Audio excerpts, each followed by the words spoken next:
Hey guys, it's Katie at scrappinkaty.ctmh.com, and let's take a look at the Slimline Celebration Special that's going on through the months of September and October.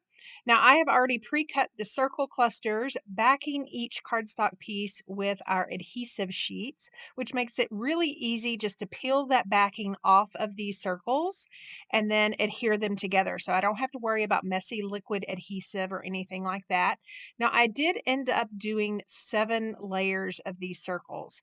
My intention was to create some dimension with them, and then I'm going to take some of our fun new loose gems in lagoon color and kind of create, it's not really a shaker because they will be glued in place. But, almost like a little resting place for them. So you'll have to stick around and see how that turns out. So I'm going to get my card base. Now this is a slimline card, so it measures 3.5 by 8.5. And I have used our Glacier cardstock. Now the base of the card is going to be the light side. And if you remember, Close to My Heart's cardstock has the true color on one side and then a lighter version on the other. So right here, I am just running my bone folder over those 7 layers, making sure that they're really nice and secure. And then I'm going to be using the Fishy Greeting stamp set that comes with the Slimline Celebration kit. Now I'm just sorting these out and then I will stamp these. I am going to be using some no line coloring to do these. So I'm going to be using several different colors, and then you'll see me here just stamp a whole bunch and then color several of the images. I'm only going to use a few though. I have sped through the coloring process quite a bit. I will be using our tri-blend markers, which makes it go really easy and really fast. And you get all of that shading in one marker, which is really fun. That way you don't have to start your collection with a whole bunch of different markers. So I have stamped off the fish that I think I'm going to use. And then, of course, like I said, I'm going to start coloring these fish. I always start with the light end of the tri-blend marker and then fill in with that medium and then come in with the dark and then go back to the light to blend it all out. Now, I will leave a link down to these tri-blend markers as well as all the colors that I used. And you'll see here, I'm coloring this little seahorse right here. I end up not using him, but I love these tri-blend markers. Again, I should have maybe colored him a little bit of a lighter color, but that coral shades has to be one of my favorites. If you're going to start with just a few colors, definitely get that coral. And then there's another coral. I believe it's with the blends. I'll leave my favorite ones down below and you can grab those. So sorry about coloring off camera. Again, it's pretty hard to color without getting my hair in the way, which is kind of a pain in the butt for you guys to watch. So there is that seahorse. And then again, this is that coral blend that I'm kind of filling in with. And then I'm going to come back with a white gel pen and make those dots a little more prominent. And then just kind of add some white markings along the edge of his tail. Now, I will end up adding some more white gel pen to some of these other fish off camera. And then, of course, I am loving this little fish. And then I am using one of the purple markers. And again, starting with that light color. And then it just makes it really easy to come back with the middle or the mid color of this dusty purple, and then just add a touch of that dark side, and then come back with the light and just blend it all in.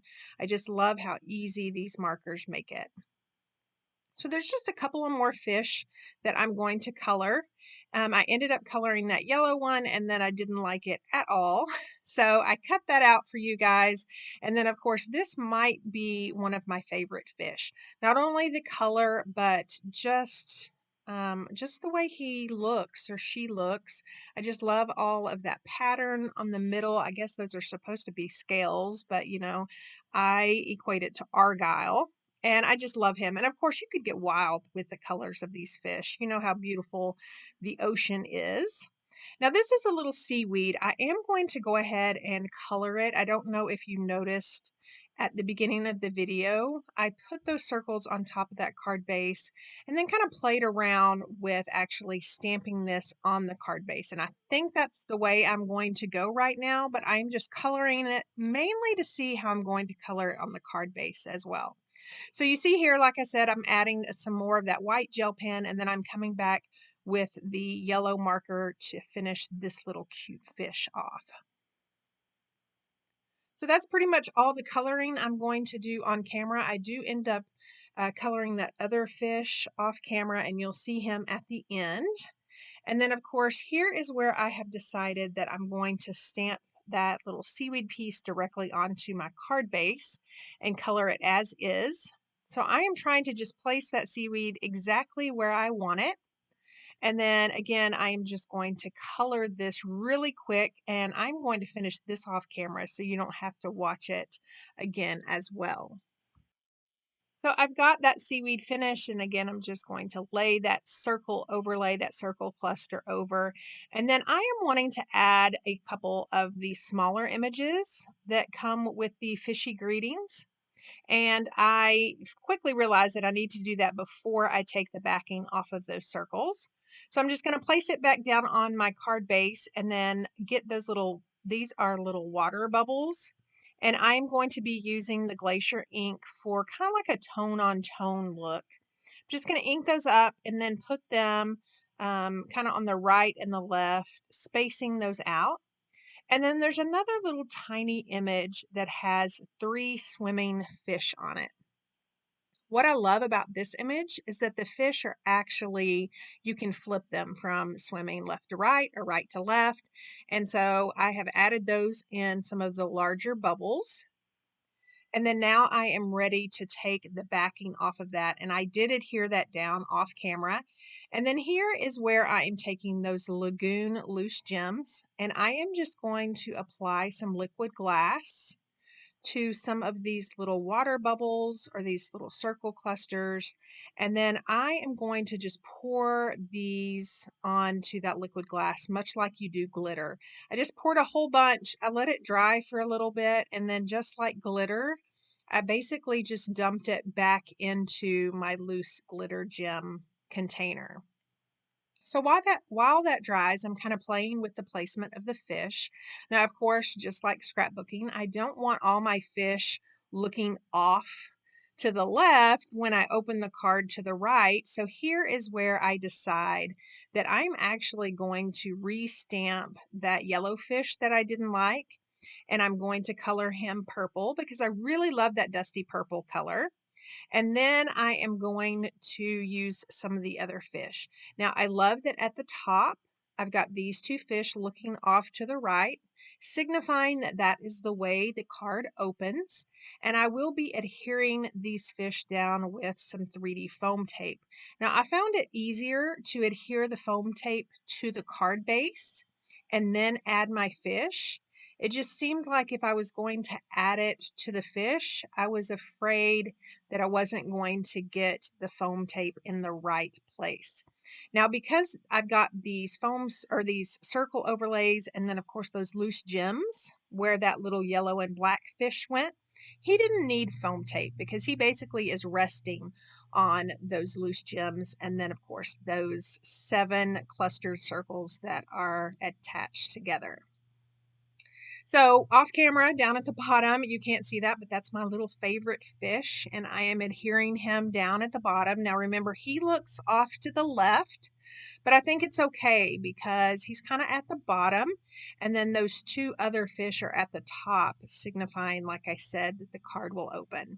And then the last thing to do with the card front is adhere this little sentiment down, and I'm going to add just some 3D foam tape in between those 2 little circles, and then just adhere that right there. And then we can start working on the inside of the card. Now, I know I don't do a whole lot of cards here on YouTube, but if you are a follower of mine, you know that I love to decorate the inside. And one of my favorite things to do is add components from the outside and bring them to the inside of the card. So it kind of creates this little cohesive little world, and it makes it seem like both components of the card fit together, which they should.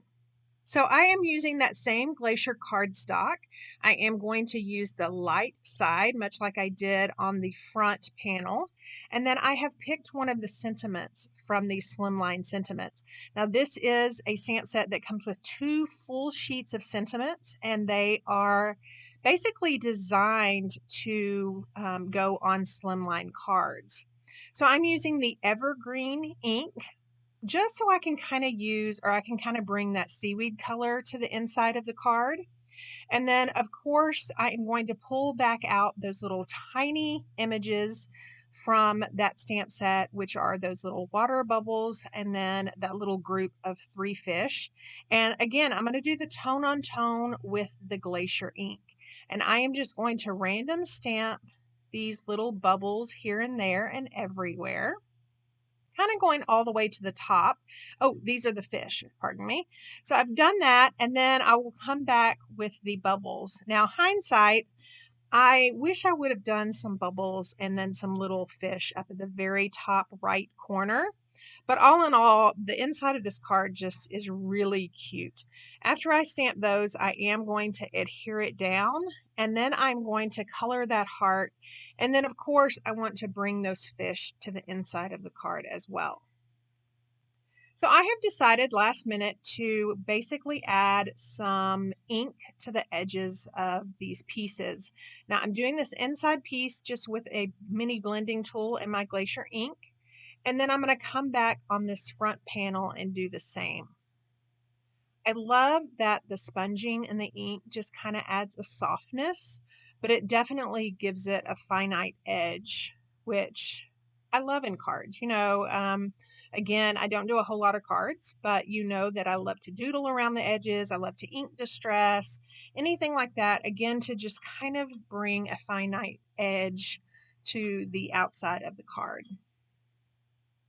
So that basically is done. So all that's left for me to do is adhere this little panel. Now this panel does measure 1.5 inches by 8.5 inches. And then it is just going to go on that right side of that base. So once I've got that glued down, I am going to take a pink marker, and it is one of my favorite. It's called Antique Pink. And I'm going to color that heart. Now for the little fish, I love this little orange and yellow fish. Now, if you remember him, I came back with the yellow and then, of course, added some white gel pen to him.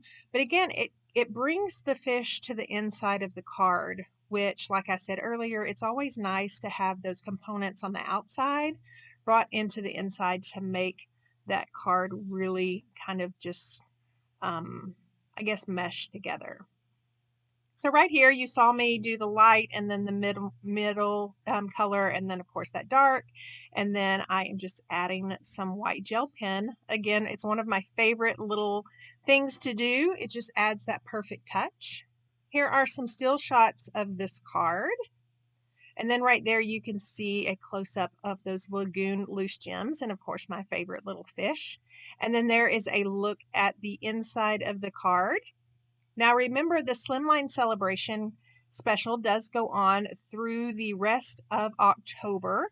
Here's a look at the big, huge bundle. Now, if you do not want everything, you can purchase these a la carte.